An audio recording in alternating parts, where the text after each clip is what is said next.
ربی بن سلمان رحمۃ اللہ علیہ کہتے ہیں، میں حج کے لیے جا رہا تھا۔ میرے ساتھ میرے بھائی تھے اور ایک جماعت تھی۔ جب ہم کوفہ میں پہنچے تو وہاں ضروریات سفر خریدنے کے لیے میں بازاروں میں گھوم رہا تھا کہ ایک ویران سی جگہ میں ایک خچر مرا ہوا پڑا تھا اور ایک عورت جس کے کپڑے بہت پرانا بشیدہ تھے چاقو لیے ہوئے اس کے گوشت کے ٹکڑے کاٹ کاٹ کر ایک زنبیل میں رکھ رہی تھی۔ مجھے خیال ہوا کہ یہ مردار گوشت لے جا رہی ہے، اس پر سکوت کرنا ہرگز نہ چاہیے۔ عجب نہیں، یہ کوئی مٹیاری عورت ہے، یہی پکا کر لوگوں کو کھلا دے گی۔ میں چپکے سے اس کے پیچھے ہو لیا، اس طرح کہ وہ مجھے نہ دیکھے۔ وہ عورت ایک مکان میں پہنچی جس کا دروازہ بھی اونچا تھا۔ اس نے جا کر دروازہ کھٹکھٹایا۔ اندر سے آواز آئی، کون ہے؟ اس نے کہا، کھولو، میں ہی بدحال ہوں۔ دروازہ کھولا گیا اور اس میں سے 4 لڑکیاں آئیں جن کے چہرے سے بدحالی اور مصیبت کے آثار ظاہر ہو رہے تھے۔ وہ اندر آ گئی اور وہ زنبیل ان لڑکیوں کے سامنے رکھ دی۔ میں کباڑوں کی درزوں سے جھانک رہا تھا۔ میں نے دیکھا اندر سے گھر بالکل برباد خالی تھا۔ اس عورت نے روتے ہوئے لڑکیوں کو آواز دی کہ لو، اس کو پکا لو اور اللہ کا شکر ادا کرو۔ اللہ تعالیٰ کا اپنے بندوں پر اختیار ہے، اسی کے قبضے میں لوگوں کے قلوب ہیں۔ وہ لڑکیاں اس کو کاٹ کاٹ کر آگ پر بھوننے لگیں۔ مجھے بہت بے چینی ہوئی۔ میں نے باہر سے آواز دی، اے اللہ کی بندی، اللہ کے واسطے اس کو نہ کھا۔ وہ کہنے لگی، تو کون ہے؟ میں نے کہا، میں ایک پردیسی آدمی ہوں۔ کہنے لگی، اے پردیسی، تو ہم سے کیا چاہتا ہے؟ ہم خود ہی مقدر کے قیدی ہیں، 3 سال سے ہمارا نہ کوئی معین ہے نہ مددگار، تو ہم سے کیا چاہتا ہے؟ میں نے کہا، مجوسیوں کے ایک فرقہ کے سوا مردار کا کھانا کسی مذہب میں جائز نہیں۔ وہ کہنے لگی، ہم خاندان نبوت کے شریف سید ہیں۔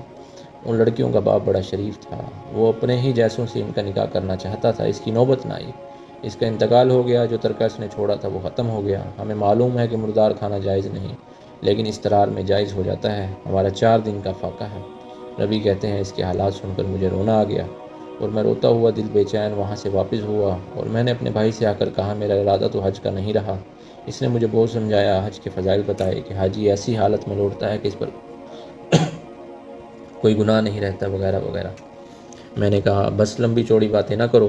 یہ کہہ کر میں نے اپنے کپڑے اور احرام کی چادریں اور جو سامان میرے ساتھ تھا وہ سب لیا اور نقد 600 درہم تھے وہ لیے اور ان میں سے 100 درہم کا آٹا خریدا اور 100 درہم کا کپڑا خریدا اور باقی درہم جو بچے وہ آٹے میں چھپا کر اس بڑھیا کے گھر پہنچا اور یہ سب سامان اور آٹا وغیرہ اس کو دے دیا۔ اس عورت نے اللہ کا شکر ادا کیا اور کہنے لگی، اے ابن سلمان، جا، اللہ جل شانہ تیرے اگلے پچھلے سب گناہ معاف کرے اور تجھے حج و عمرہ کا ثواب عطا کرے اور اپنی جنت میں تجھے جگہ عطا فرمائے اور اس کا ایسا بدل عطا فرمائے جو تجھے بھی ظاہر ہو جائے۔ سب سے بڑی بیٹی نے کہا، اللہ جل شانہ تیرا اجر دوگنا کرے اور تیرے گناہ معاف کرے۔ دوسری نے کہا، اللہ جل شانہ تجھے اس سے بہت زیادہ عطا فرمائے جتنا تو نے ہمیں دیا۔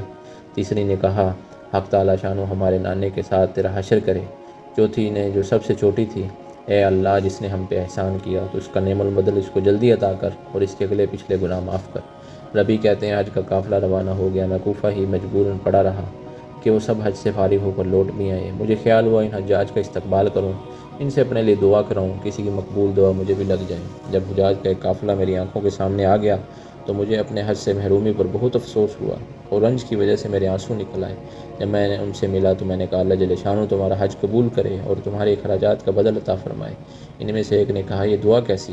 میں نے کہا، ایسے شخص کی دعا جو دروازہ تک کی حاضری سے محروم رہا۔ وہ کہنے لگے، بڑے تعجب کی بات ہے، اب تو وہاں جانے سے انکار کرتا ہے۔ تو ہمارے ساتھ عرفات کے میدان میں نہیں تھا؟ تو نے ہمارے ساتھ رمی جمرات نہیں کی؟ تو نے ہمارے ساتھ طواف نہیں کیے؟ میں اپنے دل میں سوچنے لگا، یہ اللہ کا لطف ہے۔ اتنے میں خود میرے شہر کے حاجیوں کا قافلہ آ گیا۔ میں نے کہا، حق تعالیٰ شانہ تمہاری صحیح مشکور فرمائے، تمہارا حج قبول فرمائے۔ وہ بھی یہی کہنے لگے، تو ہمارے ساتھ عرفات پر نہیں تھا یا رمی جماعت نہیں کیا؟ اب انکار کرتا ہے۔ اب ان میں سے ایک شخص آگے بڑھا اور کہنے لگا، بھائی اب انکار کیوں کرتے ہو؟ کیا بات ہے؟ آخر تم ہمارے ساتھ مکہ میں نہیں تھے یا مدینہ میں نہیں تھے جب ہم قبر اطہر کی زیارت کر کے باب جبرائیل سے باہر کو آ رہے تھے؟ اس وقت ازدحام کی کثرت کی وجہ سے تم نے یہ تھیلی میرے پاس امانت رکھوائی تھی جس کی مہر پر لکھا تھا، جو ہم سے معاملہ کرتا ہے نفع کماتا ہے، یہ تمہاری تھیلی واپس ہے۔